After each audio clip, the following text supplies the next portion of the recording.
गरुड़ पुराण के प्रतिपाद्य विषयों का निरूपण। सूत जी ने कहा, हे शौनक, जिस गरुड़ महापुराण को ब्रह्मा और शिव ने भगवान विष्णु से, मुनिश्रेष्ठ व्यास ने ब्रह्मा से और मैंने व्यास से सुना था, उसे ही इसी नैमिषारण्य में आप सबको मैं सुना रहा हूँ। इस गरुड़ महापुराण के प्रारंभ में सर्ग वर्णन, तदनंतर देवार्चन, तीर्थ महात्म्य, भुवन वृत्तांत, मनवंतर, वर्ण धर्म, आश्रम धर्म, दान धर्म, राजधर्म, व्यवहार व्रत, वंशानुचरित, निदान पूर्वक, अष्टांग आयुर्वेद, प्रलय, धर्म, काम, अर्थ, उत्तम ज्ञान और भगवान विष्णु की मायामय एवं सहज लीलाओं को विस्तार पूर्वक कहा गया है। भगवान वासुदेव के अनुग्रह से इस गरुड़ महापुराण के उपदेष्टा रूप में श्री गरुड़ सब प्रकार से अत्यंत सामर्थ्यवान हो गए और उसी प्रभाव से उन्हीं के वाहन बनकर विशिष्ट स्थिति तथा प्रलय के भी कारण बन गए। देवों को जीतकर अपनी माता को दास्ता से मुक्त कराने के लिए अमृत प्राप्त करने में भी उन्होंने सफलता प्राप्त की। जिन भगवान विष्णु के उदर में संपूर्ण ब्रह्मांड विद्यमान है, उनकी क्षुधा को भी उन्होंने अपनी भक्ति से शांत किया। जिनके दर्शन या स्मरण मात्र से सर्पों का विनाश हो जाता है, जिस गारुड़ मंत्र के बल से कश्यप ऋषि ने जले हुए वृक्ष को भी जीवित कर दिया था, उन्हीं हरिरूप गरुड़ ने इस गरुड़ महापुराण का वर्णन श्री कश्यप से किया था।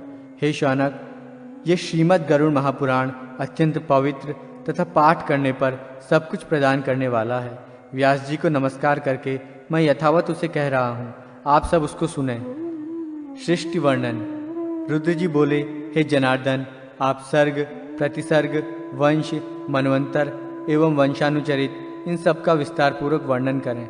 श्री हरि ने कहा, हे रुद्र, सर्ग आदि के साथ ही पापों का नाश करने वाली सृष्टि स्थिति एवं प्रलय रूप भगवान विष्णु की सनातन क्रीड़ा का अब मैं वर्णन करूंगा, उसको आप सुने। नर नारायण रूप में उपास्य वे वासुदेव प्रकाश स्वरूप परमात्मा परब्रह्म और देवादिदेव हैं तथा इस जगत की सृष्टि स्थिति एवं प्रलय के कर्ता हैं। ये सब जो कुछ दृष्ट अदृष्ट है, उन भगवान का ही व्यक्त और अव्यक्त स्वरूप है। वही पुरुष एवं काल रूप में विद्यमान है। जिस प्रकार बालक क्रीड़ा करता है, उसी प्रकार व्यक्त रूप में भगवान विष्णु और अव्यक्त रूप में काल एवं पुरुष निराकार ब्रह्म की क्रीड़ा होती है। उन्हीं लीलाओं को आप भी सुने। उन परमात्मा परमेश्वर का आदि और अंत नहीं है।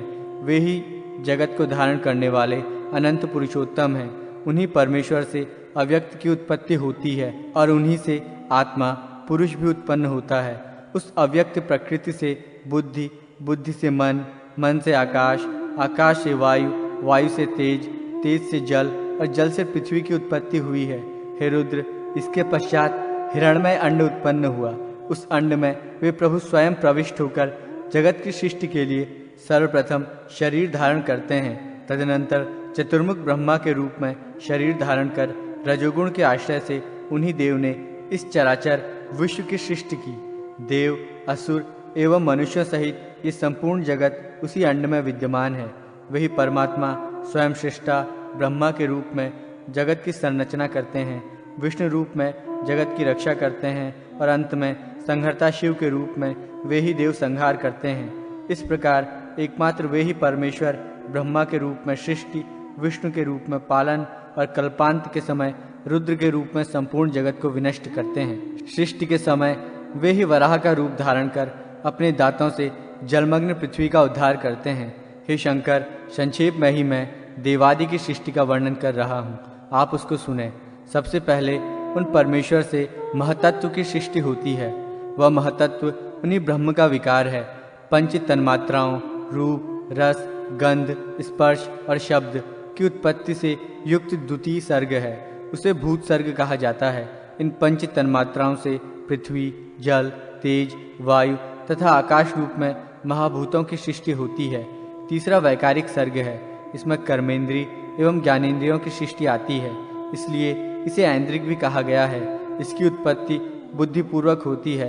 ये प्राकृत सर्ग है। चौथा सर्ग मुख्य सर्ग है।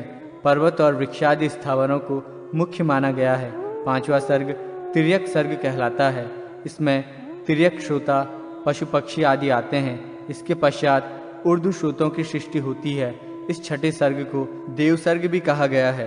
तदनंतर सातवां सर्ग अर्वाक श्रोतों का होता है। यही मानुष सर्ग है। 8वां अनुग्रह नामक सर्ग है। वो सात्विक और तामसिक गुणों से संयुक्त है। इन 8 सर्गों में 5 वैकृत सर्ग और 3 प्राकृत सर्ग कहे गए हैं। कौमार नामक सर्ग 9वां सर्ग है। इसमें प्राकृत और वैकृत दोनों सृष्टियां विद्यमान रहती हैं। हे रुद्र, देवों से लेकर स्थावर पर्यंत 4 प्रकार की सृष्टि कही गई है। सृष्टि करते समय ब्रह्मा से सबसे पहले मानस पुत्र उत्पन्न हुए। तदनंतर देव, असुर, पितृ और मनुष्य इस सर्ग चतुष्ट का प्रादुर्भाव हुआ। इसके बाद जल सृष्टि की इच्छा से उन्होंने अपने मन को सृष्टि कार्य में संलग्न किया। सृष्टि कार्य में प्रवृत्त होने पर प्रजापति ब्रह्मा से तमोगुण का प्रादुर्भाव हुआ। अतः सृष्टि की अभिलाषा रखने वाले ब्रह्मा की जंघा से सर्वप्रथम असुर उत्पन्न हुए। हे शंकर, तदनंतर ब्रह्मा ने उस तमोगुण से युक्त शरीर का परित्याग किया तो उस शरीर से निकली हुई तमोगुण की मात्रा ने स्वयं रात्रि का रूप धारण कर लिया। उस रात्रि रूप सृष्टि को देखकर यक्ष और राक्षस बहुत ही प्रसन्न हुए। हे शिव, उसके बाद सत्वगुण की मात्रा के उत्पन्न होने पर प्रजापति ब्रह्मा के मुख से देवता उत्पन्न हुए। तदनंतर जब उन्होंने सत्वगुण समन्वित अपने उस शरीर का परित्याग किया तो उससे दिन का प्रादुर्भाव हुआ। इसीलिए रात्रि में असुर और दिन में देवता अधिक शक्तिशाली होते हैं। इसके पश्चात ब्रह्मा के उस सात्विक शरीर से पितृगणों की उत्पत्ति हुई। इसके बाद ब्रह्मा के द्वारा उस सात्विक शरीर का परित्याग करने पर संध्या की उत्पत्ति हुई, जो दिन और रात्रि के मध्य अवस्थित रहती है। तदनंतर ब्रह्मा के रजोमय शरीर से मनुष्यों का प्रादुर्भाव हुआ। जब ब्रह्मा ने उसका परित्याग किया तो उससे ज्योत्सना प्रभातकाल उत्पन्न हुआ, जो प्राक संध्या के नाम से जानी जाती है। ज्योत्सना, रात्रि, दिन और संध्या ये चारों उस ब्रह्मा के ही शरीर हैं। तत्पश्चात ब्रह्मा के रजोगुणमय शरीर के आश्रय से क्षुधा और क्रोध का जन्म हुआ। उसके बाद ब्रह्मा से ही भूख प्यास से आतुर एवं रक्त मांस पीने खाने वाले राक्षसों तथा यक्षों की उत्पत्ति हुई। राक्षसों से रक्षण के कारण राक्षस कहा गया और भक्षण के कारण यक्षों को यक्ष नाम की प्रसिद्धि प्राप्त हुई। तदनंतर ब्रह्मा के केशों से सर्प उत्पन्न हुए। ब्रह्मा के केश उनके सिर से नीचे गिरकर पुनः उनके सिर पर आरूढ़ हो गए। यही सर्पण है। इसी सर्पण गति विरोध के कारण उन्हें सर्प कहा गया। इसके बाद ब्रह्मा के क्रोध से भूतों का जन्म हुआ, इसीलिए इन प्राणियों में क्रोध की मात्रा अधिक होती है। तदनंतर ब्रह्मा से गंधर्वों की उत्पत्ति हुई। गायन करते हुए इन सभी का जन्म हुआ था, इसलिए इन्हें गंधर्व और अप्सरा की ख्याति प्राप्त हुई। इसके बाद प्रजापति ब्रह्मा के वक्ष स्थल से स्वर्ग और द्युलोक उत्पन्न हुआ। उनके मुख से आज उदर भाग से तथा पार्श्व भाग से गौ, पैर भाग से हाथी सहित अश्व, महिष, ऊंट और भेड़ की उत्पत्ति हुई। उनके रोमों से फल फूल एवं औषधियों का प्रादुर्भाव हुआ। गौ, अज, पुरुष ये मेध्य पवित्र हैं। घोड़े, खच्चर और गधे ग्राम्य पशु कहे जाते हैं। अब मुझसे वन्य पशुओं को सुनो। इन वन्य जंतुओं में पहले श्वापद, हिंसक व्याघ्रादि पशु, दूसरे 2 खुरों वाले, तीसरे हाथी, चौथे बंदर, 5वें पक्षी, छठे कच्छपादि जलचर और 7वें सरिसृप जीव उत्पन्न हुए हैं। उन ब्रह्मा के पूर्वादि 4 मुखों से ऋक्, यजुष, साम तथा अथर्व इन 4 वेदों का प्रादुर्भाव हुआ। उन्हीं के मुख से ब्राह्मण, भुजाओं से क्षत्रिय, उरुभाग से वैश्य तथा पैरों से शूद्र उत्पन्न हुए। इसके बाद उन्होंने ब्राह्मणों के लिए ब्रह्मलोक, क्षत्रियों के लिए इंद्रलोक, वैश्यों के लिए वायुलोक और शूद्रों के लिए गंधर्वलोक का निर्धारण किया। उन्होंने ही ब्रह्मचारियों के लिए ब्रह्मलोक, स्वधर्म निरत गृहस्थाश्रम का पालन करने वाले लोगों के लिए प्राजापत्य लोक, वानप्रस्थाश्रमियों के लिए सप्तर्षि लोक और सन्यासी तथा इच्छानुकूल सदैव विचरण करने वाले परम तपोनिधियों के लिए अक्षय लोक का निर्धारण किया। मानस सृष्टि वर्णन। दक्ष प्रजापति द्वारा मिथुन धर्म से सृष्टि का विस्तार। श्री हरि ने पुनः कहा, हे रुद्र, प्रजापति ब्रह्मा ने परलोक में रहने वाली मानस प्रजाओं की सृष्टि के अनंतर सृष्टि विस्तार करने वाले मानस पुत्रों की सृष्टि की। उनसे धर्म, रुद्र, मनु, सनक, सनातन, भृग, सनत कुमार, रुचि, श्रद्धा, मरीचि, अत्रि, अंगिरा, पुलत्स्य, पुलह, क्रतु, वशिष्ठ और नारद का प्रादुर्भाव हुआ। साथ ही बर्हिषद, अग्निश्वाद, क्रव्याद, आज्यप, सुकालिन, उफूत एवं दीप्य नामक 7 पितृगण उत्पन्न हुए। इन बर्हिषदादि 7 पितृगणों में प्रथम 3 पितृगण अमूर्त रूप और शेष 4 मूर्तिमान हैं। कमल योनि ब्रह्मा के दक्षिण अंगूठे से ऐश्वर्य संपन्न दक्ष प्रजापति और वाम अंगूठे से उनकी भार्या का जन्म हुआ। प्रजापति ने अपनी उस पत्नी के गर्भ से अनेक शुभ लक्षणों वाली कन्याओं को उत्पन्न किया और उन्हें ब्रह्मा के मानस पुत्रों को समर्पित कर दिया। उन्होंने सती नाम की पुत्री का विवाह रुद्र के साथ किया। उनसे रुद्र के असंख्य महापराक्रमशाली पुत्रों की उत्पत्ति हुई। दक्ष ने असाधारण रूपवती सुंदर लक्षणों वाली ख्याति नामक पुत्री भृगु को समर्पित की, जिससे भृगु के धाता और विधाता नामक 2 पुत्र हुए। उसी ख्याति से भगवान नारायण की जो श्री नामक पत्नी है, उनकी भी उत्पत्ति हुई। उन श्री के गर्भ से हरि ने बल और उन्माद नामक 2 पुत्रों को उत्पन्न किया है।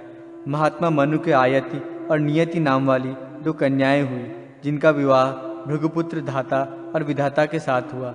उन दोनों से एक एक पुत्र का जन्म हुआ। आयति के गर्भ से धाता ने प्राण और नियति के गर्भ से विधाता ने मृकुंड को उत्पन्न किया। उन्हीं मृकुंड से महामुनि मार्कंडेय की उत्पत्ति हुई। मरीचि की पत्नी संभूति ने पौर्णमास नामक एक पुत्र को जन्म दिया। उस महात्मा पौर्णमास के 2 पुत्र हुए, जिनका नाम विरजा और सर्वग है। अंगिरा ने दक्ष कन्या स्मृति से अनेक पुत्र और सिनी वाली कुहू, राका तथा अनुमति नामक 4 कन्याओं को जन्म दिया।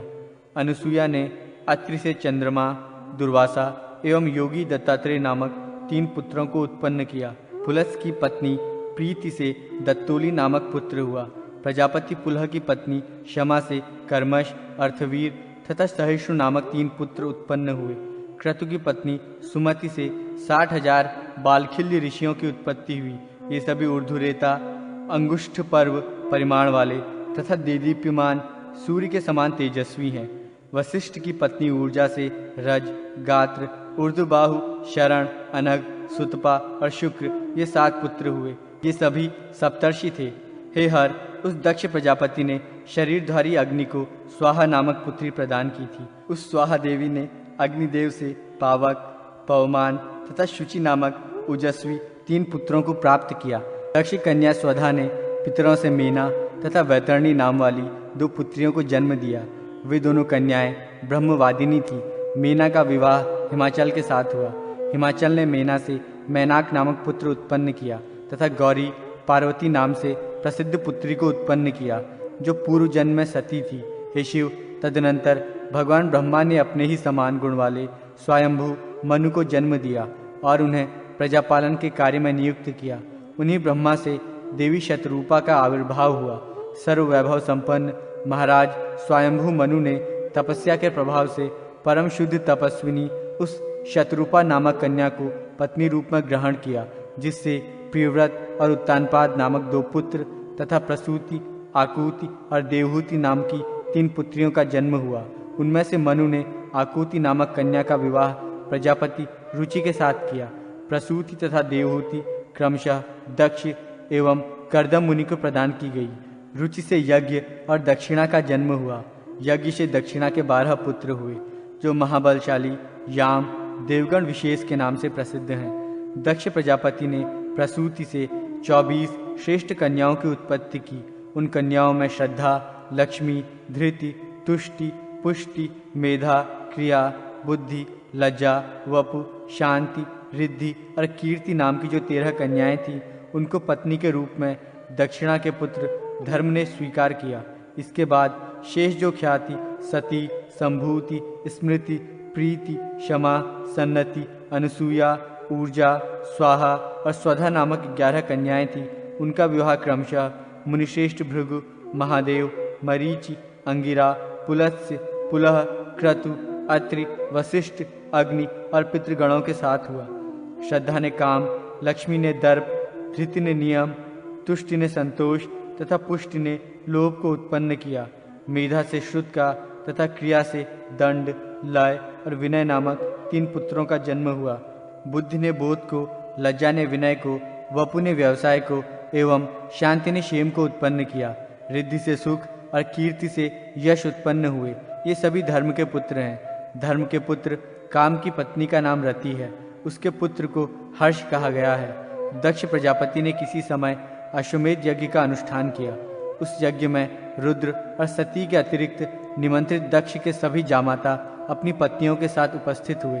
ऐसा देखकर बिन बुलाए ही सती भी उस यज्ञ में जा पहुंची, किंतु वहां अपने पिता दक्ष के द्वारा किए गए तिरस्कारपूर्ण व्यवहार को देखकर उनसे न रहा गया और उन्होंने वहीं पर अपने प्राणों का परित्याग कर दिया। वे ही सती पुनः हिमालय से मेना के गर्भ में उत्पन्न हुई और गौरी के नाम से प्रसिद्ध होकर शंभु की पत्नी बनी। तदनंतर उनसे गणेश और कार्तिकेय हुए। सती के देहत्याग से अत्यंत क्रुद्ध महातेजस्वी भृंगीश्वर पिनाकपाणि भगवान शंकर ने यज्ञ का विध्वंस करके उस दक्ष को यह शाप दिया कि तुम ध्रुव के वंश में मनुष्य होकर जन्म ग्रहण करोगे। ध्रुव वंश तथा दक्ष प्रजापति की 60 कन्याओं की संततियों का वर्णन। श्री हरि ने रुद्र से कहा, उत्तानपाद की सुरुचि नामक पत्नी से उत्तम और सुनीति नाम वाली भार्या से ध्रुव नामक पुत्र उत्पन्न हुआ। उनमें ध्रुव ने देवर्षि नारद की कृपा से प्राप्त उपदेश के द्वारा देवाधिदेव भगवान जनार्दन की आराधना करके श्रेष्ठ स्थान प्राप्त किया। ध्रुव के महाबलशाली एवं पराक्रमशील श्लिष्ट नाम का पुत्र हुआ। उसने प्राचीन बरही नामक पुत्र की उत्पत्ति हुई। उससे उदारधि नामक पुत्र ने जन्म लिया। उसके दिवंजय नामक पुत्र हुआ। उसका पुत्र रिपु हुआ। रिपु से चाक्षुष नामक पुत्र ने जन्म लिया। उसी ने चाक्षुष मनु की ख्याति प्राप्त की थी। उस चाक्षुष मनु से रुरु उत्पन्न हुआ।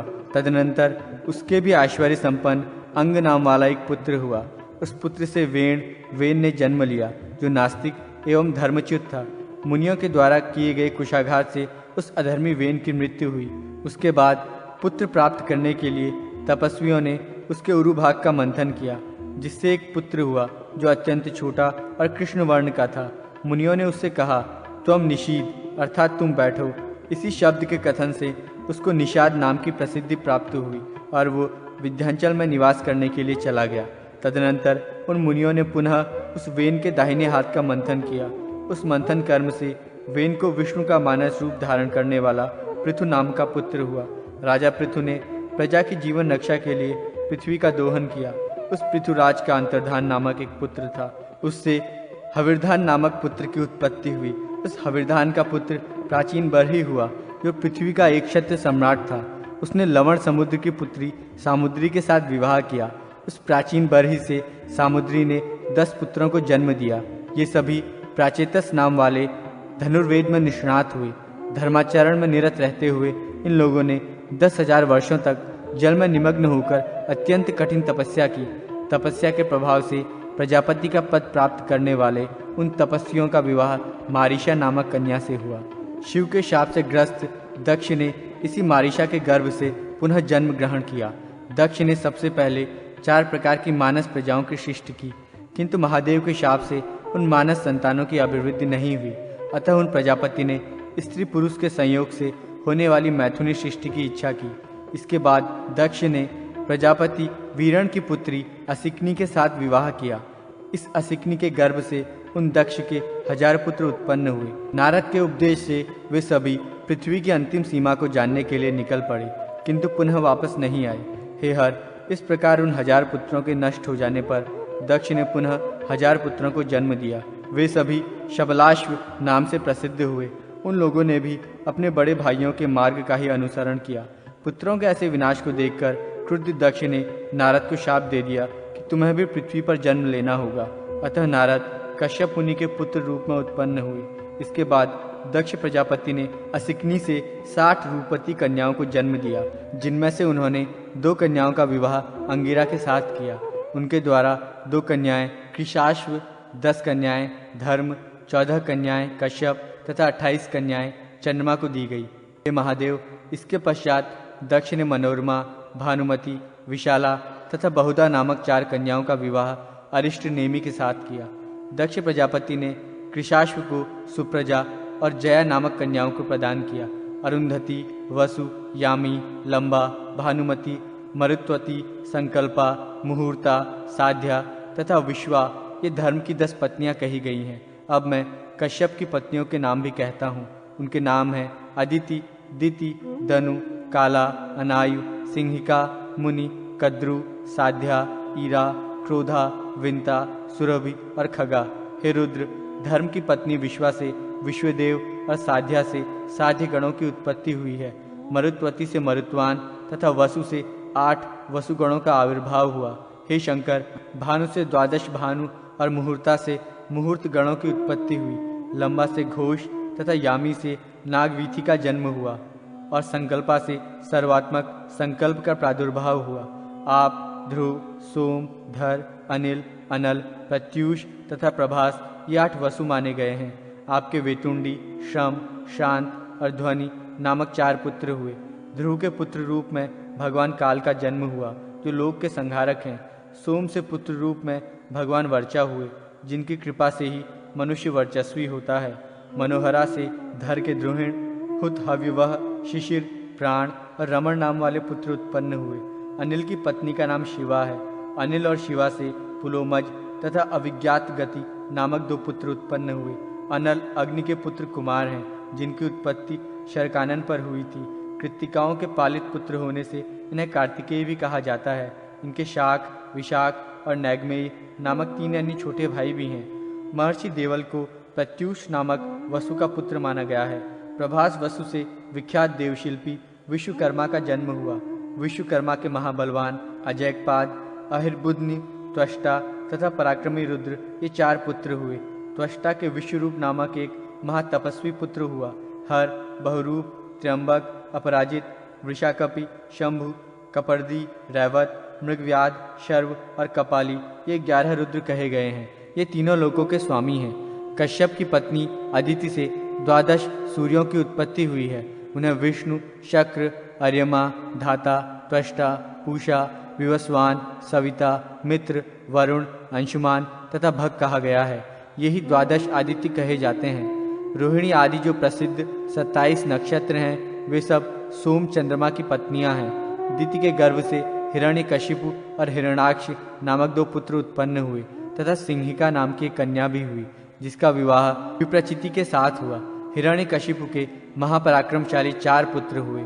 उनके नाम अनुलाद, ह्लाद, प्रहलाद तथा संहलाद हैं। उनमें प्रहलाद विष्णुपरायण भक्त के रूप में प्रसिद्ध हुए। संहलाद के आयुष्मान, शिवी और वाष्कल नाम के 3 पुत्र हुए। प्रहलाद के पुत्र विरोचन हुए। विरोचन से बलि की उत्पत्ति हुई। हे वृषभध्वज, बलि के 100 पुत्र हुए जिनमें बाण सबसे ज्येष्ठ हैं। हिरण्याक्ष के सभी पुत्र महाबलवान थे। उनके नाम उत्कुर, शकुनी, भूत संतापन, महानाभ, महाबाहु तथा कालनाभ हैं। दनु के द्विमूर्धा, शंकर, अयोमुख, शंखशिरा, कपिल, शंबर, एक चक्र, महाबाहु, तारक, महाबल, स्वरभानु, वृषपर्वा, पुलोमा, महासुर और पराक्रमी विप्रचिति नामक पुत्र विख्यात हुए। स्वरभानु की कन्या सुप्रभा तथा वृषपर्वा की पुत्री शर्मिष्ठा थी। इसके अतिरिक्त उसे उपदानवी और हाइशिरा नाम की 2 अन्य श्रेष्ठ कन्याएं हुई। वैश्वानर की 2 पुत्रियां थीं। उनका नाम पुलोमा तथा कालका था। उन दोनों परम सौभाग्यशालिनी कन्याओं का विवाह मरीचि के पुत्र कश्यप के साथ हुआ। उन दोनों से 60,000 श्रेष्ठ दानव उत्पन्न हुए। कश्यप के इन पुत्रों को पौलोम और कालकंज कहा गया है। विप्रचिति के पुत्रों का जन्म सिंहिका से हुआ। उनके नाम व्यंश, शल्य, बलवान, नभ, महाबल, वातापि, नमुचि, इलवल, खश्रमान, अंजक, नरक तथा कालनाभ हैं। प्रहलाद के कुल में निवात कवच नामक दैत्यों की उत्पत्ति हुई। ताम्रा से सत्वगुण संपन्न 6 कन्याओं का जन्म हुआ। उनके नाम शुकी, शेनी, भासी, सुग्रीवी, शुचि और गृध्रिका हैं। शुकी से शुक, उलूक एवं उलूकों के प्रतिपक्षी काकादि उत्पन्न हुए। शेनी से शेन, बाज, भासी से भास, गृध्रिका से गृध, गीध, शुचि से जलचर पक्षीगण तथा सुग्रीवी से अश्व, ऊंट और गधों का जन्म हुआ। इसको ताम्रावंश कहा गया है। विंता के गर्भ से गरुड़ और अरुण नामक 2 विख्यात पुत्र हुए। सुरसा के गर्भ से अपरिमित तेज संपन्न सहस्त्रों सर्पों की उत्पत्ति हुई। कद्रु से भी अत्यधिक तेजस्वी सहस्त्रों सर्प हुए। इन सभी सर्पों में प्रधान सर्प शेष, वासुकी, तक्षक, शंख, श्वेत, महापद्म, कंबल, अश्वतर, एलापत्र, नाग, कर्कोटक और धनंजय हैं। इस सर्प समूह को क्रोध से परिपूर्ण जाने। इन सभी के बड़े बड़े दांत हैं। क्रोधा ने महाबली पिशाचों को उत्पन्न किया। सुरभि से गायों और भैंसों का जन्म हुआ। ईरा से समस्त वृक्ष, लता, वल्लरी और तृणों की उत्पत्ति हुई। खगा से यक्ष, राक्षस, मुनि से नृत्य गान करने वाली अप्सराएं तथा अरिष्टा से परम सत्व संपन्न गंधर्व उत्पन्न हुए। दिति से मरुत नामक 49 देवों का जन्म हुआ। उन मरुत गणों में एक ज्योति, द्विज्योति, त्रिज्योति, चतुर्ज्योति, एक शुक्र, द्विशुक्र तथा महाबली त्रिशुक्र, इन सातों का एक गण है। ईद्रक, सद्रक, अन्याद्रक, प्रतिसद्रक, मित, समित, सुमित नाम वाले मरुतों का परम शक्ति संपन्न दूसरा गण है। ऋतजित, सत्यजित, सुषेण, सेनजित, अतिमित्र, अमित्र तथा दूरमित्र नामक मरुतों का तीसरा अजेय गण है। ऋत, ऋतधर्मा, विहर्ता, वरुण, ध्रुव, विधारण और दुर्मेधा नाम वाले मरुतों का चौथा गण है। ईदृश, सदृक्ष, एतादृक्ष, मिताशन, एतेन, प्रसदृक्ष और सुरत नामक महातपस्वी मरुतों का पांचवां गण है। हेतुमान, प्रसव, सुरभ, नादिरुग्र, ध्वनिर्भास, विक्षिप्त तथा सह नाम वाला मरुतों का छठा गण है। द्युति, वसु, अनाधृश्य, लाभ, काम, जयी, विराट तथा उद्वेषण नामक सातवां वायुगण स्कंद है। ये सभी 49 मरुदगण भगवान विष्णु के ही रूप हैं। राजा, दानव, देव, सूर्यादि ग्रह तथा मनु आदि इन्हीं श्रीहरि का पूजन करते हैं। देव पूजा विधान: विष्णु पूजोपयोगी ब्रजनाभ मंडल, विष्णु दीक्षा तथा लक्ष्मी पूजा। श्रीहरि ने कहा, हे रुद्र, धर्म, अर्थ, काम और मोक्ष प्रदान करने वाली सूर्यादि देवों की पूजा का मैं वर्णन करता हूँ। हे वृषभध्वज, ग्रह देवताओं के आसन की पूजा कर निम्न मंत्रों: ओम नमः सूर्यमूर्तये, ओम ह्रां ह्रीं सः सूर्याय नमः, ओम सोमाय नमः, ओम मंगलाय नमः, ओम बुधाय नमः, ओम बृहस्पतिये नमः, ओम शुक्राय नमः, ओम शनैश्चराय नमः, ओम राहवे नमः, ओम केतवे नमः, ओम तेजश्चंडाय नमः से आसन, आवाहन, पाद्य, अर्घ्य, आचमन, स्नान, वस्त्र, यज्ञोपवीत, गंध, पुष्प, धूप, दीप, नमस्कार, प्रदक्षिणा और विसर्जन आदि उपचारों को प्रदान करके सूर्यादि ग्रहों की पूजा करनी चाहिए। ओम ह्रां शिवाय नमः मंत्र से आसन की पूजा कर ओम ह्रां शिव मूर्तये शिवाय नमः मंत्र से नमस्कार करके और साधक शिव पूजा में सर्वप्रथम ओम ह्रां हृदयाय नमः, ओम ह्रीं शिरसे स्वाहा, ओम ह्रूं शिखाय वषट, ओम ह्वैं कवचाय हुं, ओम ह्रां नेत्रत्रयाय वषट, ओम ह्रम अस्त्राय नमः इन मंत्रों से षडंगन्यास करे। तत्पश्चात ओम ह्रां सद्योजाताय नमः, ओम ह्रीं वामदेवाय नमः, ओम ह्रूं अघोराय नमः, ओम ह्रैं तत्पुरुषाय नमः, ओम ह्रां ईशानाय नमः इन मंत्रों से शिव के पांचों मुखों को नमस्कार करना चाहिए। इस प्रकार विष्णु पूजा में ओम वासुदेवासनाय नमः मंत्र से भगवान विष्णु के आसन की पूजा करें। ओम वासुदेव मूर्ते नमः, ओम नमो भगवते वासुदेवाय नमः, ओम नमो भगवते संकर्षणाय नमः, ओम नमो भगवते प्रद्युम्नाय नमः, ओम नमो भगवते अनिरुद्धाय नमः इन मंत्रों के द्वारा साधक हरि के चतुर्व्यूह को नमन करे। उसके बाद ओम नारायणाय नमः, ओम तत्सत ब्रह्मणे नमः, ओम ह्रम विष्णवे नमः, ओम श्याम नमो भगवते नरसिंहाय नमः, ओम नमो भगवते वराहाय नमः, ओम कंग टंग पंग शंग वैन्त्याय नमः, ओम जंग खंग रंग सुदर्शनाय नमः, ओम खंग ठंग फंग शंग गदाय नमः, ओम वम लंग मंग शंग पांचजन्याय नमः, ओम घंग ढंग भंग हंग श्रिय नमः, ओम गंग डंग वंग संग पुष्टय नमः, ओम धंग शंग वंग संग वनमालाय नमः, ओम संग दंग लंग श्रीवत्साय नमः, ओम ठंग चंग भंग यंग कौस्तुभाय नमः, ओम गुरुभ्यो नमः, ओम इंद्रादिभ्यो नमः, ओम विश्वक्सेनाय नमः इन मंत्रों से भगवान श्रीहरि के अवतारों, आयुधों एवं वाहन आदि को नमस्कार करते हुए उन्हें आसनादि उपचार प्रदान करना चाहिए। हे वृषध्वज, भगवान विष्णु की शक्ति देवी सरस्वती की मंगलकारिणी पूजा में ओम ह्रीं सरस्वत्यै नमः इस मंत्र से देवी सरस्वती को नमस्कार कर निम्न मंत्रों से षडंगन्यास करना चाहिए। ओम ह्रां हृदयाय नमः, ओम ह्रीं शीर्षे नमः, ओम ह्रूं शिखाय नमः, ओम ह्रैं कवचाय नमः, ओम ह्रौं नेत्रत्रयाय नमः, ओम ह्रम अस्त्राय नमः। इसी प्रकार श्रद्धा, रिद्धि, कला, मेधा, तुष्टि, पुष्टि, प्रभा तथा मति ये जो सरस्वती देवी की 8 शक्तियाँ हैं, इनका पूजन निम्न नाम मंत्रों से करें। ओम ह्रीं श्रद्धाय नमः, ओम ह्रीं रिद्धे नमः, ओम ह्रीं कलाय नमः, ओम ह्रीं मेधाय नमः, ओम ह्रीं तुष्टये नमः, ओम ह्रीं पुष्टये नमः, ओम ह्रीं प्रभाय नमः, ओम ह्रीं मत्ये नमः। इन शक्तियों की पूजा करने के पश्चात क्षेत्रपाल, गुरु और परम गुरु का ओम क्षेत्रपालाय नमः, ओम गुरुभ्यो नमः, ओम परम गुरुभ्यो नमः इन मंत्रों से नमस्कार करना चाहिए। तदनंतर कमलवासिनी सरस्वती देवी को आसनादि उपचार प्रदान करना चाहिए। पूजन के अनंतर सूर्यादि देवताओं के लिए प्रयुक्त होने वाले मंत्रों से उनका पवित्रारोहण करना चाहिए। श्री हरि ने कहा, हे शिव, भगवान विष्णु की विशेष पूजा के लिए 5 प्रकार के रंगों से बने हुए चूर्ण के द्वारा वज्रनाभ मंडल का निर्माण करना चाहिए, जो 16 समान कोष्ठकों से संयुक्त हो। वज्रनाभ मंडल बनाकर सबसे पहले न्यास करे और उसके बाद भगवान श्रीहरि की पूजा करे। हृदय के मध्य में भगवान विष्णु, कंठ में संकर्षण, सिर पर प्रद्युम्न, शिखा भाग में अनिरुद्ध, संपूर्ण शरीर में ब्रह्मा तथा दोनों हाथों में श्रीधर का न्यास करे। तत्पश्चात अहम विष्णु, मैं ही विष्णु हूँ, ऐसा ध्यान करते हुए पद्म के कर्णिका भाग में भगवान श्रीहरि की स्थापना करे। इसी प्रकार मंडल के पूर्व में संकर्षण, दक्षिण में प्रद्युम्न, पश्चिम में अनिरुद्ध और उत्तर में ब्रह्म की स्थापना करे। तदनंतर ईशान कोण में श्रीधर तथा पूर्वादि दिशाओं में इंद्रादि देवों की स्थापना करनी चाहिए।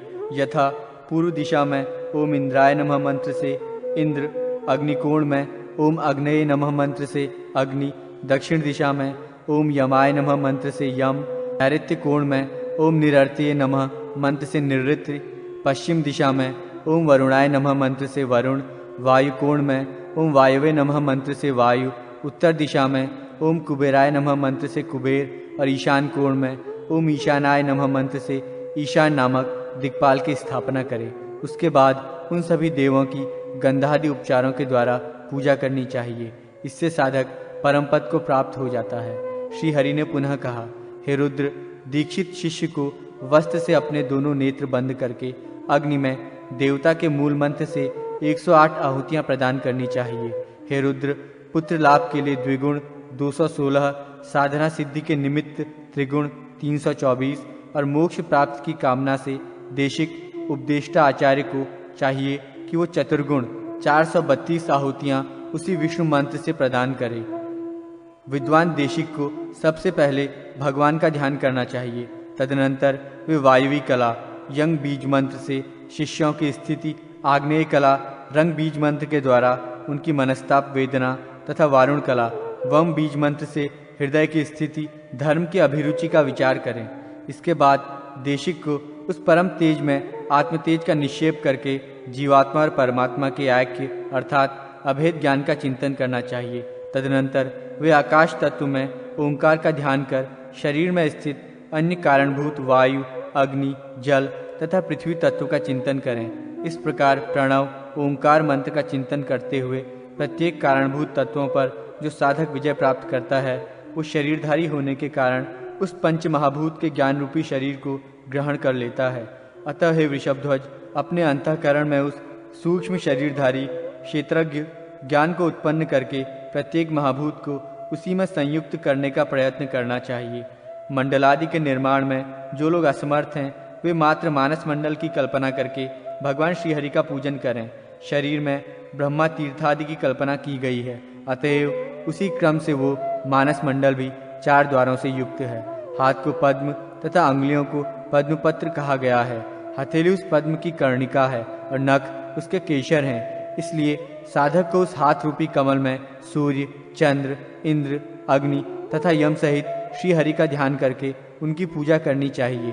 उसके बाद उद्देशिक सावधान होकर अपने उस हाथ को शिष्य के सिर पर रखे, क्योंकि हाथ में विष्णु विद्यमान रहते हैं। अतः ये हाथ स्वयं विष्णु स्वरूप है। उस हाथ के स्पर्श मात्र से शिष्य के समस्त पाप विनष्ट हो जाते हैं। तदनंतर गुरु शिष्य की विधिवत पूजा करे और उस शिष्य का नामकरण करे। श्री हरि ने रुद्र से कहा, अब मैं सिद्धि प्राप्त करने के लिए स्थंडिल आदि में की जाने वाली श्री लक्ष्मी की पूजा के संबंध में कह रहा हूँ। सबसे पहले ओम श्रीं ह्रीं महालक्ष्मी नमः ये कहकर साधक श्रांग श्रीं श्रूं श्रैंग श्रौंग शः इन बीज मंत्रों से क्रमशः हृदय, सिर, शिखा, कवच, नेत्र और अस्त्र में इस प्रकार से तड़ंग न्यास करे। ओम श्राम हृदयाय नमः, ओम श्रीं शीर्षे स्वाहा, ओम श्रूं शिखाय वषट, ओम श्रैम कवचाय हुम, ओम श्राम नेत्रत्राय वषट, ओम श्रः अस्त्राय फट। साधनारत भक्त को अंगन्यास करके आसन सहित श्री महालक्ष्मी की पूजा करनी चाहिए। इसके बाद 4 प्रकार के वर्णों से अनुरंजित पद्म गर्भ, 4 द्वार और 64 प्रकोष्ठों से युक्त मंडल के मध्य लक्ष्मी और उनके अंगों का तथा एक कोण में दुर्गा, गण एवं गुरु का, तदनंतर अभीष्ट सिद्धि प्राप्त करने के लिए तत्पर साधक अग्नि आदि कोणों में क्षेत्रपाल देवों की पूजा करके हवन करे।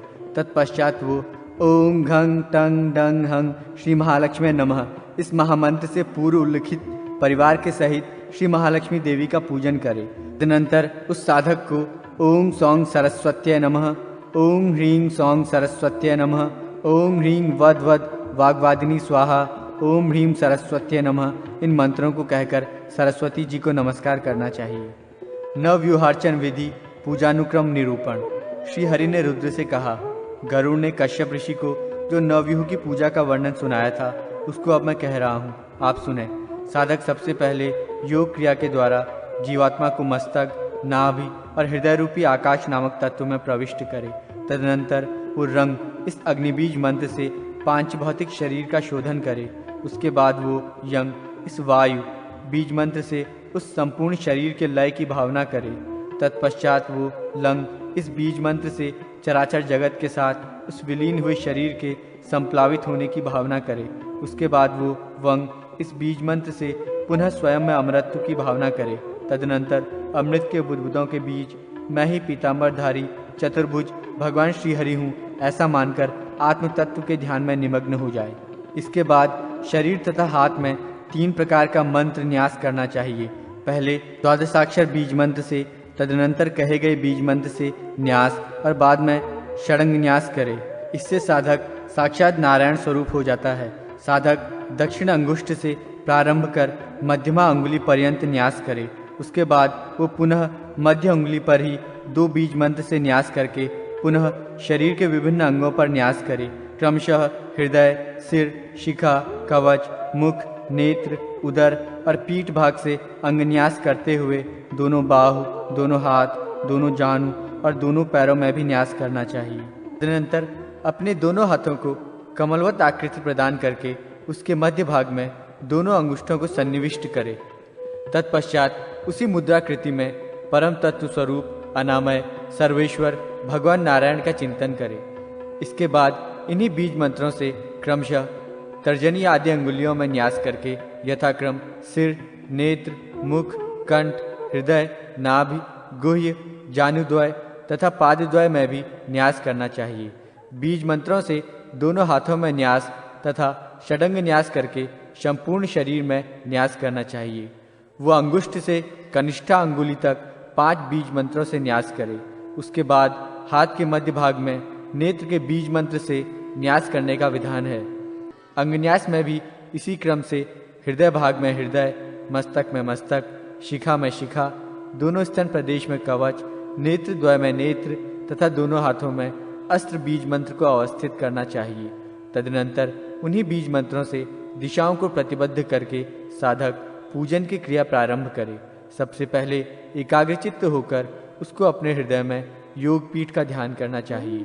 उसके बाद वो आग्नेय आदि से पूर्व दिशाओं में यथाक्रम धर्म, ज्ञान, वैराग्य और ऐश्वर्य को विन्यस्त करके पूर्वादि दिशाओं में अधर्मादि का न्यास करे। यथा अग्निकोण में ओम धर्माय नमः, नैऋत्य कोण में ओम ज्ञानाय नमः, वायु कोण में ओम वैराग्याय नमः और ईशान कोण में ओम ऐश्वर्याय नमः। पूर्व दिशा में ओम अधर्माय नमः, दक्षिण दिशा में ओम अज्ञानाय नमः, पश्चिम दिशा में ओम अवैराग्याय नमः तथा उत्तर दिशा में ओम अनैश्वर्याय नमः कहकर न्यास करे। साधक इस प्रकार इन न्यास विधियों से आच्छादित अपने शरीर को आराध्य का पीठ और स्वयं को उसी का स्वरूप समझकर पूर्वाभिमुख उन्नत अवस्था में स्थिर होकर अनंत भगवान विष्णु को अपने में प्रतिष्ठित करे। तदनंतर ज्ञान रूपी सरोवर में उत्पन्न ऊपर की उठी हुई कर्णिका से युक्त शतपत्र वाले 8 दिशाओं में प्रसरित श्वेत अष्टदल कमल का ध्यान करे। तत्पश्चात साधक को ऋग्वेदादि के मंत्रों से सूर्य, चंद्र तथा अग्नि स्वरूप मंडलों का क्रमशः एक के ऊपर एक का ध्यान करना चाहिए। उसके बाद वो पूर्वादि दिशाओं में भगवान केशव के पास ही अवस्थित विमलादि शक्तियों को अष्टदल कमल पर विन्यस्त करके नवी शक्ति को कर्णिका में स्थापित करे। इस प्रकार ध्यान करके उस साधक को योगपीठ की विधिवत पूजा करनी चाहिए। तत्पश्चात वो पुनः मन से भगवान विष्णु का अंग सहित आवाहन कर उस योगपीठ में उन्हें प्रतिष्ठित करे। तदनंतर पूर्वादि चारों दिशाओं में अवस्थित चतुर्दल कमल पर हृदयादि न्यास करना चाहिए। कमल के मध्य भाग में तथा कोणों पर अस्त्र मंत्र का न्यास करे, अर्थात उसके पूर्व दल में हृदयाय नमः, दक्षिण दल में शीर्षे स्वाहा, पश्चिम दल में शिखाय वषट, उत्तर दल में कवचाय हुम, मध्य में नेत्र त्रयाय वषट तथा कोण में अस्त्राय फट कहकर न्यास करना चाहिए। तत्पश्चात पूर्वादि दिशाओं में यथाक्रम संकर्षण आदि के बीज मंत्रों को विन्यस्त करने का विधान है। तदनंतर वो पूर्व और पश्चिम दिशा के द्वार पर ओम वैंत्याय नमः कहकर वैंतेय को प्रतिष्ठित करे। उसके बाद दक्षिण द्वार पर ओम सुदर्शनाय नमः, ओम सहस्राराय नमः का उच्चारण करके 1000 अरों वाले सुदर्शन चक्र की वो स्थापना करे। तदनंतर दक्षिण द्वार पर ओम श्रीये नमः मंत्र से श्री का न्यास करके उत्तर द्वार पर ओम लक्ष्मी नमः मंत्र से लक्ष्मी को प्रतिष्ठित करे। साधक को इसके बाद उत्तर दिशा में ओम गदाय नमः मंत्र से गदा, कोणों में ओम शंखाय नमः मंत्र से शंख का न्यास करना चाहिए। तत्पश्चात उन विष्णुदेव के दोनों ओर आयुधों का न्यास करना चाहिए। विद्वान साधक दक्षिण की ओर शांग, धनुष तथा देव के बाईं ओर ईशु बाणों का न्यास करे। इस प्रकार दोनों भागों में खड्ग और चर्म का न्यास करे। तदनंतर वो साधक मंडल के मध्य दिशाभेद के अनुसार पूर्वादि दिशाओं में इंद्रादि लोकपालों को प्रतिष्ठित करे और उनके आयुधों को भी स्थापित करे। उसके बाद विद्वान साधक को ऊपर की ओर ओम ब्रह्मणे नमः मंत्र से ब्रह्मा तथा नीचे की ओर ओम अनंताय नमः मंत्र से अनंत देव का न्यास करना चाहिए। इस प्रकार साधक सभी देवों का न्यास एवं ध्यान करके उनकी पूजा करे और उनके सामने उनकी ही मुद्रा का प्रदर्शन करे। अंजलिबद्ध होना प्रथम मुद्रा है। इसके प्रदर्शन से शीघ्र ही देव सिद्धि हो जाती है। दूसरी वंदिनी मुद्रा है और तीसरी मुद्रा हृदयासक्ता है। इस मुद्रा में बाएं हाथ की मुट्ठी से दाहिने हाथ के अंगूठे को बांधकर बाएं हाथ के अंगूठे को ऊपर उठाए हुए हृदय भाग से संलग्न रखना चाहिए। व्यूह पूजा में मूर्ति भेद से इन तीनों मुद्राओं को साधारण मुद्रा माना गया है। दोनों हाथों में अंगूठे से कनिष्ठा पर्यंत 3 अंगुलियों को नवाकर क्रमशः उन्हें मुक्त करने से 8 मुद्राएं बनती हैं। दोनों हाथों के अंगूठों से अपने अपने हाथ की मध्यमा, अनामिका तथा कनिष्ठा अंगुलियों को नीचे की ओर झुकाकर जो मुद्रा बनाई जाती है उसको नरसिंह मुद्रा कहते हैं। दाहिने हाथ के ऊपर बाएं हाथ को उत्तान स्थिति में रखकर प्रतिमा के ऊपर धीरे धीरे घुमाने को वाराही मुद्रा कहते हैं। भगवान वाराह को सदा ही ये प्रिय है। दोनों मुट्ठियों को उत्तान रखकर क्रमशः एक एक उंगली सीधे खोलते हुए सभी को खोल दें। तदनंतर उन सभी अंगुलियों की पुनः मुट्ठी बांध लें। ये अंग मुद्रा कहलाती है। साधक को इन मुद्राओं का प्रदर्शन क्रमशः 10 दिक्पालों के लिए करना चाहिए। भगवान वासुदेव, बलराम, प्रद्युम्न तथा अनिरुद्ध क्रमशः प्रथम, द्वितीय, तृतीय और चतुर्थ देवस्थान के अधिकारी देव हैं। साधक को ओम अंग वासुदेवाय नमः मंत्र से वासुदेव, ओम आंग बलाय नमः मंत्र से बलराम, ओम अम प्रद्युम्नाय नमः मंत्र से प्रद्युम्न तथा ओम अनिरुद्धाय नमः मंत्र से अनिरुद्ध की पूजा करनी चाहिए। ओंकार, तत्सत, हुंग, शौंग तथा भू ये पांचों क्रमशः नारायण, ब्रह्मा, विष्णु, नरसिंह और महावराह भगवान के बीज मंत्र हैं। इसलिए साधक ओम नारायणाय नमः मंत्र से भगवान नारायण, ओम तत्सत ब्रह्मणे नमः मंत्र से पद्ययोनि ब्रह्मा, ओम हुम विष्णवे नमः मंत्र से विष्णु, ओम शाम नरसिंहाय नमः मंत्र से नरसिंह तथा ओम भू महावराय नमः मंत्र से आदिवराह का पूजन करें। उपर्युक्त इन 9 देवताओं वासुदेव, बलराम, प्रद्युम्न, अनिरुद्ध, नारायण, ब्रह्मा, विष्णु, नरसिंह तथा महावराह नवव्यूह का वर्णन क्रमशः श्वेत, अरुण, हरिद्रावत पीत, नील, श्यामल, लोहित, मेघवत श्याम, अग्निवत पीत एवं मधुपिंगल है। अर्थात वासुदेव श्वेत, बलदेव अरुण, प्रद्युम्न हरिद्रावत पीत, अनिरुद्ध नील, नारायण श्याम, ब्रह्मा रक्ताभ, विष्णु मेघवत श्याम, नरसिंह अग्निवत पीत तथा वराहदेव मधु पिंगल वर्ण की तेजस्वी आभा से सुशोभित रहते हैं। ओम कंग टंग पंग शंग बीज मंत्र से गरुड़। ओम जंग खंग वंग बीज मंत्र से सुदर्शन। ओम शंग चंग फंग शंग बीज मंत्र से गदा देवी। ओम वंग लंग मंग शम बीज मंत्र से शंख। ओम घंग ढंग भंग हंग बीज मंत्र से श्री लक्ष्मी। ओम गंग जंग वंग शंग बीज मंत्र से पुष्टि। ओम घंग वंग बीज मंत्र से वनमाला। ओम दंग संग बीज मंत्र से श्रीवत्स और ओम छंग डंग पंग यंग बीज मंत्र से कस्तुमणि युक्त हैं। इसके अतिरिक्त मैं स्वयं अनंत विष्णु हूँ। ये सभी उस देवाधिदेव विष्णु के अंग हैं। गरुड़ कमल के समान लाल, गदा कृष्णवर्ण, पुष्टि शिरीष पुष्प रंग के समान आभा से समन्वित तथा लक्ष्मी सुवर्ण कांति से सुशोभित हैं। शंख पूर्ण चंद्र की कांति के समान श्वेत और कौस्तुभमणि नवोदित अरुण के सदृश वर्ण वाला है। चक्र सहस्त्र सूर्यों की कांति के सदृश और श्रीवत्स कुंद पुष्प के समान श्वेत है। वनमाला 5 वर्णों से युक्त पंचवर्णी और अनंत भगवान मेघ की भांति श्याम वर्ण का है। जिन अस्त्रों के रंगों का वर्णन यहाँ नहीं किया गया है वे सभी विद्युत कांति के समान हैं। भगवान विष्णु के इन समस्त अंगों को पुंडरीकाक्ष नामक विद्या से अर्घ्य और पाद्यादि समर्पित करने चाहिए। पूजानुक्रम निरूपण। श्री हरि ने कहा, हे रुद्र, देव के पूजन का जो क्रम है उसके ज्ञान के लिए पूजा विधि के क्रम को कहा जा रहा है। सर्वप्रथम साधक को ओम नमः मंत्र से परमात्मा का स्मरण करना चाहिए। तदनंतर वो यम रम वम लम इन बीज मंत्रों के द्वारा शरीर की शुद्धि करके ओम नमः इस मंत्र से चतुर्भुज भगवान विष्णु के रूप में ही अपने को मान ले। तत्पश्चात करन्यास तथा देहन्यास करे। तदनंतर हृदय में योगपीठ की पूजा का विधान है जिनको मंत्रों से करे। इसके बाद साधक कर्णिका के मध्य में अंग वासुदेवाय नमः कहकर भगवान वासुदेव को नमस्कार करके मंत्रों से हृदय आदि न्यास करे। तदनंतर मंत्रों से संकर्षण आदि व्यूह देवों को नमस्कार करे। तत्पश्चात साधक मंत्रों से भगवान विष्णु के वाहन एवं आयुधादि को नमस्कार करे। तत्पश्चात बीज मंत्रों से इंद्रादि दिक्पालों को नमस्कार करना चाहिए। इसके बाद क्रमशः पूर्वोक्त इंद्र आदि दिक्पाल देवताओं के आयुधों को प्रणाम करने का विधान है। इसके बाद भगवान अनंत तथा ब्रह्मदेव को मंत्र से प्रणाम करे।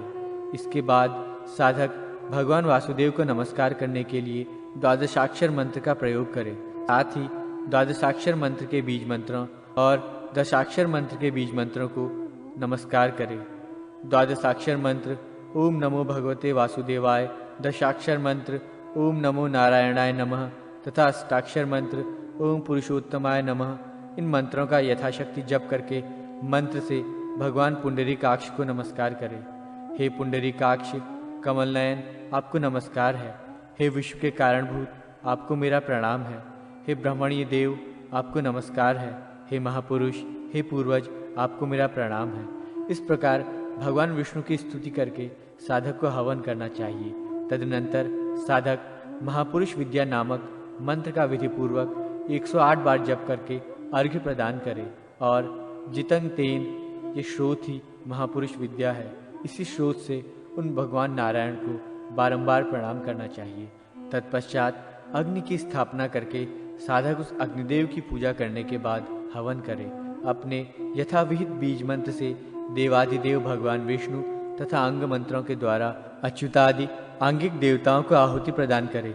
सबसे पहले मंत्रविद साधक को कुंड में ओंकार के द्वारा 3 रेखाओं का उल्लेखन करना चाहिए और उसके बाद यज्ञ कुंड का अभ्यक्षण करना चाहिए। तदनंतर यथाविधि ब्राह्मण पूर्वक हवन कुंड में अग्नि स्थापित करके उत्तम फल आदि से सविधि उसकी पूजा करनी चाहिए। पहले सांगोपांग देव ब्रह्म का मन से ध्यान कर मंडल में उन सभी को स्थापित करे। तदनंतर वो साधक वासुदेव मंत्र से 108 बार आहुति दे। तत्पश्चात उस संकर्षण आदि देवों के बीज मंत्र से उन 6 देवों की भी पूजा करके अंग देवताओं को 3-3 और दिक्पालों को 1-1 आहुति प्रदान करे। उसके बाद हवन पूर्ण होने पर साधक को पुनः एकाग्रचित्त स्थित होकर पूर्णाहुति देनी चाहिए। तदनंतर वो साधक वाणी से अतीत उस परमात्मा में अपनी आत्मा को लीन करे और मंत्र से वासुदेव और उन सभी देवों का विसर्जन करे। हे देवादिदेव भगवान वासुदेव, अब आप उस अपने परम स्थान को प्राप्त करें जहाँ पर निर्मल प्रकाश स्वरूप परम ब्रह्म का निवास है। अंगदेव, संकर्षणादि और इंद्रादि दिक्पाल, आप सभी देव अपने अपने स्थान में निवास करने के लिए प्रस्थान करें। सुदर्शन, श्रीहरि, अच्युत, त्रिविक्रम, चतुर्भुज, वासुदेव, प्रद्युम्न, संकर्षण और पुरुष, इनसे युक्त देवों का एक जो समूह है उसे नवव्यूह माना गया है। इसमें 10वें परम तत्व का योग होने से ये दशात्मक कहा जाता है। इसी नवव्यूह में अनिरुद्ध तथा अनंत का सन्निवेश होने से ये एकादश व्यूह द्वादशात्मक कहलाता है। अंकित चक्रों में उस प्रधान देव की पूजा करने पर उस साधक के घर आदि की रक्षा करता है।